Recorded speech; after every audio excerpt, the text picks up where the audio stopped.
In this video, you will learn how to remove hard disk from your laptop in just a few minutes. Firstly, locate the symbol of hard disk on the back side of your laptop. Let's get started, and carefully open the screws for opening the back cover, and do not apply force for opening them. Remove the back cover. Here you can see the hard disk of your laptop. This is the connection area of your hard disk. Carefully open the screws.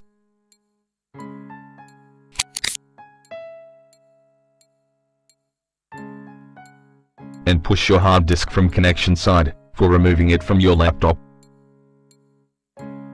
And we have done this successfully. Thanks for visiting.